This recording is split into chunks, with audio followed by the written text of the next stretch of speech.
Morning everybody. It has been a while here since I made an update video on the collection, so that's what we're going to do this morning. We're going to start out here in the shop. We're going to get all these rolled out, and I think we're going to get the Panzer out too, just so we can clean in here, because we need to clean this up a bit. But let's start getting some tractors pulled out, and we'll go over what all tractors we've gotten and sold since the show.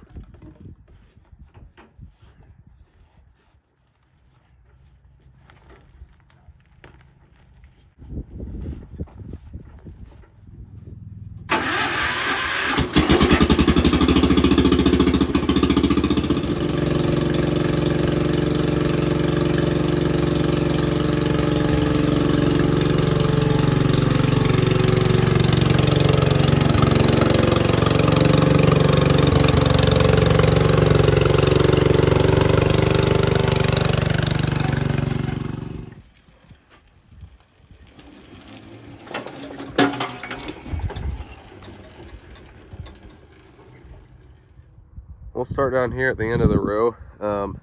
First one here is the 70. I just put ags on this yesterday. Really not a lot has changed with it. It's got fluid filled weighted front tires that are on it now instead of those Goodyears I had on it, because they were getting into some pretty bad shape. Motor's still sitting on the bench. I just need to throw it together and get this thing running. Yeah, not much has changed with it. The 100, just aging like fine wine. Still need to get a hydraulic lift for it, but it's still reliable as always. Starts up every time. Yeah, probably need to get a new starter gen belt for it soon, but otherwise it's good and reliable. This wheel horse, I've done quite a bit of work on. It doesn't have a battery in it right now, but it is running and driving.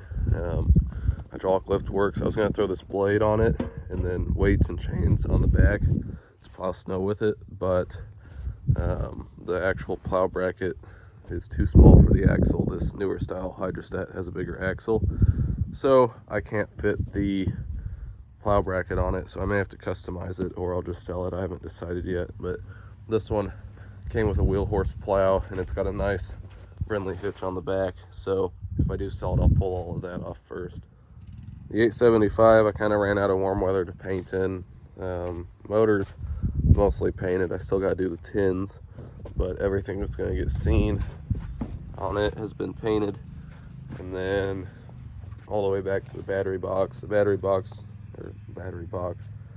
This toolbox needs a lot of welding work done on it, so it's kind of waiting until I feel like fixing it, but there's huge cracks and rips all over it. There's probably about a dozen down across the bottom that I need to fix and grind on before I end up painting it, because it's not very good structurally. And then Blake's, it's pretty much done, but the oil pan got cracked, so he needs to paint up another oil pan and put it on here, and then it needs a belt guard on this side too. But since you guys last saw this, he did source the starter gen belt cover. That's just the way it came. He hasn't painted it yet, so you can see it's a slightly darker red, but it's pretty hard to tell in person, so it looks pretty good. Still need to finish painting the wheels, I think. Maybe not. So anyways, it's pretty much good to go for the next show. 855 here. This one's pretty much been the same for a long time. I don't remember if it was in the last video. Only thing wet sanded and clear coated on this so far is the hood.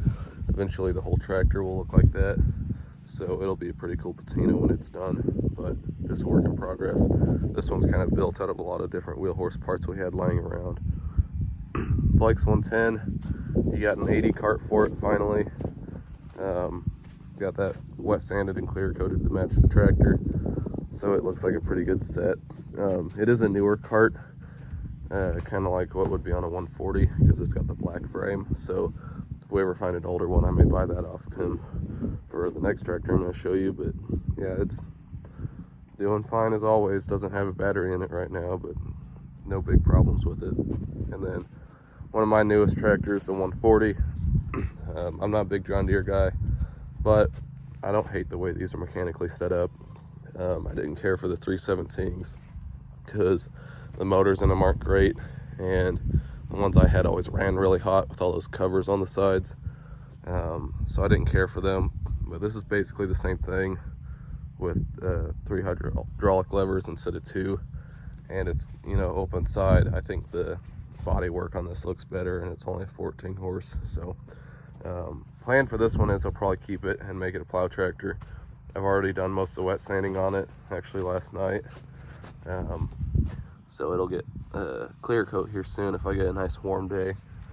And then I need to get a hitch, like I said, so I can make a plow tractor out of it. And it'll be getting a different seat and probably a few other things, but that's all in the works. Eventually I'll get tires for it. And then Panzer's still here. It's kind of waiting until I find time to finish the 70 before I pull this motor apart. This one shouldn't need too much. Hopefully just piston, rod, and rings, but it smokes pretty bad, so there's a chance I'll need bored out. So we'll just kind of have to see what happens with this. Blake's latest purchase here is this Cub 100. This one was fairly complete, but had a lot of issues. This one actually had a brass tag on it for Beach Aircraft Company in Wichita, Kansas, and it had been completely painted white, which you can see.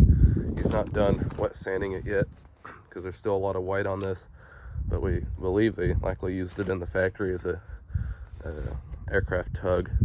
But it looked like the dash had caught on fire or something, and it had a lot of extra holes cut in it, but there was no paint left on it. It was pretty well beat up, so he ended up getting a different one, and I'm not sure where it's at right now. All right, so here's that other dash tower that was originally on it. You can see it's been cut for a bigger battery, and it's got some big holes cut in it and stuff, so it needed a new dash tower. So they got a new dash tower. We went and picked that up last night from a local dealer, and the rest is just a lot of wet sanding, and he's going to try and make this one a nice original, and he'll probably put that brass tag back on this dash tower. Still can't find any history on it, so if any of you watching this know any more information on Beach Aircraft Company and what they might have used this for, that would be cool. Can't find any pictures of them ever using these, so kind of unknown there, but this is his latest project.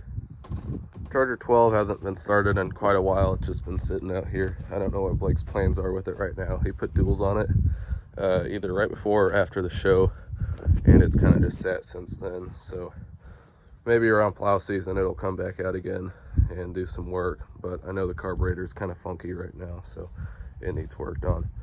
And then we got a round hood here. Blake picked this up back at the show. This is a 2-piece gas tank tractor, and it had some pretty bad leaks, so he had to get that fixed, and right now he just needs to put it back on the tractor. Motor runs fine.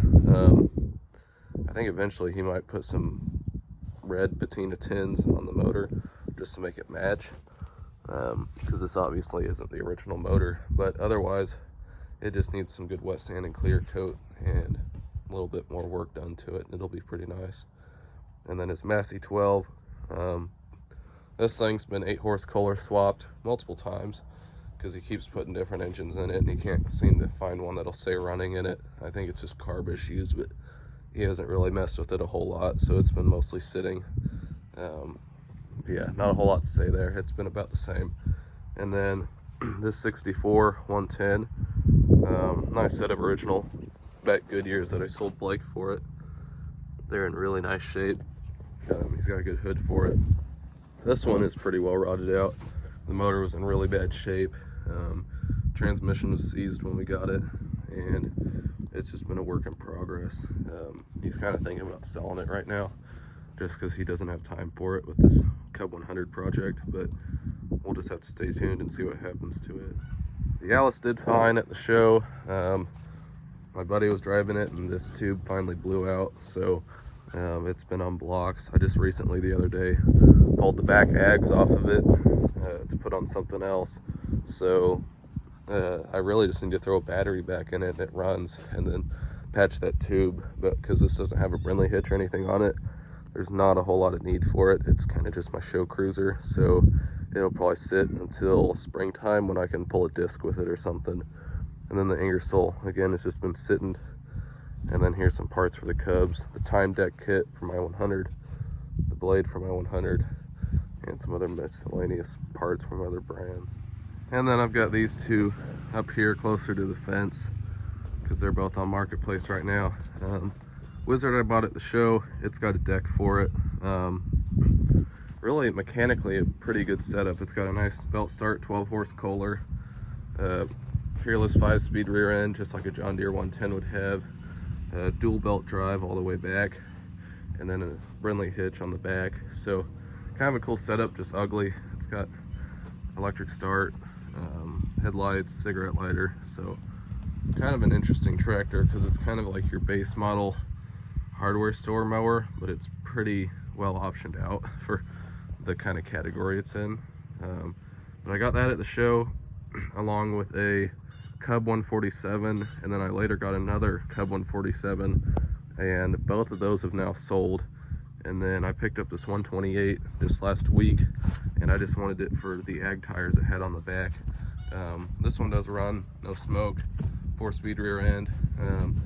But yeah, all I did was swap the tires out and take the IH amp gauge out of it to put in my 100 eventually. But the rear end's good, motor doesn't smoke. It's on Marketplace for 150 bucks. And I think that one's for 150 bucks as well. So just waiting for someone to come pick these two up. They'll be gone soon, hopefully. Out here we've got Blake's 140 parts tractor. This one's an earlier one. Someone's modified it to fit a 2-cylinder. Kind of like a 317 style build, but it's got the earlier steering wheel and a few other items that tell us it's an earlier one. It's not a side tag or anything, but it is a slightly earlier make. Some of his wheel horse parts, my Alice parts tractor that'll probably get sold soon. More wheel horse parts, my Cub original and some of its extra parts. Still need to throw that together. And then the deck for my 70 and Blake's Cub original project. And then that's a transmission casing that came with that 147, the second one I got, and then one of Blake's snow blowers there. Over here we've got some discs, cultivators. That one's my dad's, that one's mine. The Rio here, it's 100 bucks on Marketplace. I just don't have time for it, so it needs to go. One of Blake's disc, one of my plows, and another one of my cultivators. That's a deck I bought. It came off a 210, but I might try and make it work on the 140. And then Blake kind of drug some of my stuff out because he was using it. So there's one of my Brindley blades. Or actually, that's a Brindley made wheel horse branded one. And again, a Brindley made wheel horse branded one. And then the rest of my Brindley plows are over here. This black Craftsman branded one is my dad's. And then the rest of these plows are all mine. And then out here, we've got the Haven sickle bar. It's on Marketplace. I just listed it last night for 200. I'll likely market lower than that if it doesn't sell, because it's probably not worth that, but I'm just starting it at that because they're pretty hard to find around here. And then this homemade one that I'm gonna actually make a 3-point design and then get a coupler and make this run off the rear PTO on my Cub 100, because I think it'd be kind of cool. So it'll end up being a custom build. And then the blade for my Panzer is right there. So, and last but not least, the wheel horses. This round hood here used to be mine. I fixed it up pretty much the way you see it and then sold it to my dad. 700, it still runs. It's just sitting in here because we don't have anything to use it for. It's just got a pin hitch. 856 is just sitting in here. That's kind of a show tractor, so it doesn't get out a lot. 12 8-speed, it had the snow blade on it for a bit, and if I can't make that axle bracket fit on my 417, it'll probably go back on here. I think Blake's wanting to plow snow with it this winter, but it just got a motor rebuild, and we found a factory exhaust for it. Actually, I think we pulled it off of a tractor we sold, so that's why there's all that black soot up there, because that's the old muffler that someone else had on it. And then the 10 automatic, again, kind of a show tractor. This one is like mechanically new, but it spent most of its life in a cow field. So we've been kind of piecing it back together with the rear options. So it's got the mid and rear mount cultivator set, original seat. The bottom's not factory, it's off an Alice Chalmers, but it's mostly original seat with the armrest, and got a nice clear coat on it. So, and then there's a Briggs WMB, I think. Whatever model it is, it's like the first month of production. It's one of the only Briggs I ever kept. I used to have a lot of those, but that one I just kept because it was kind of cool. K91, I believe this one's a K90. That was all run. That one was seized when I got it, and I got it running and clear coated it. That one came off a go-kart. I just wanted it because it had that cool on-off switch on the side. And then I think my brother traded me this one. So yeah, other than that, 2 Dixie choppers. They both run. They're just in here for the winter, but they're what we mow with. So yeah. So yeah, with that being said, we just recently expanded the garden, and so I'm hoping to have another plow day here soon. So I want to get a bunch of tractors ready for the plow day. I'll have my friends over here with theirs. 70 might be plowing. I don't know. I'll have to get a lift rod to put a rear hitch on it if I do, and I'll have to get another Brindley hitch for it. The 100's already set up to plow. I plowed with it this fall. If I keep the 417 long enough, it's all set up to plow, and it has its own wheel horse plow. 875 might do some exhibition runs. I'm trying to get a hydraulic lift set up off of my brother for it, and if that happens, I'll probably do a few plow passes with it as long as it's got enough weight. We'll just kind of have to see what it does, but that would be kind of cool. I doubt the 875 will do any plowing, or the 855. 110 doesn't have a hitch yet. I plan on getting tires and a hitch for the 140. I do want to do some plowing with it, so it should be ready to plow. And I doubt the Panzer will do any plowing, but you never know. Aside from that, I don't know. That 100 will probably be out there plowing if we get a hitch, Brindley hitch for it. Who knows, maybe the Charger 12 if it's running better by then. And I know a few of the wheel horses over in that shed will be plowing. So hopefully we'll have a really nice plow video come springtime, because I want to get a bunch of these out there in the dirt working, and we'll make a big old video. And I've got quite a few friends with tractors that can plow too, so we'll hopefully have about a dozen of them out here. You can see we've got this one stretch that goes a long ways, and that's all going to get sown with grass, and we're stretching it out there into the bottom. So we've still got a lot of ground to break up, fresh ground to break, and then we got to roll it over a few times. So hopefully there's going to be some content there, so you'll just have to stay tuned. But yeah, that's most of what's been going on since the show. You can probably tell I'm a bit under the weather today. I've been sick for the last week and a half now, so just trying to get out here and get a few things done on one of these last nice warm days we've got. So yeah, let me know if there's anything you guys want to see more. I can go more in depth or on how I clear coat stuff, or any of that you guys want to see. So just let me know.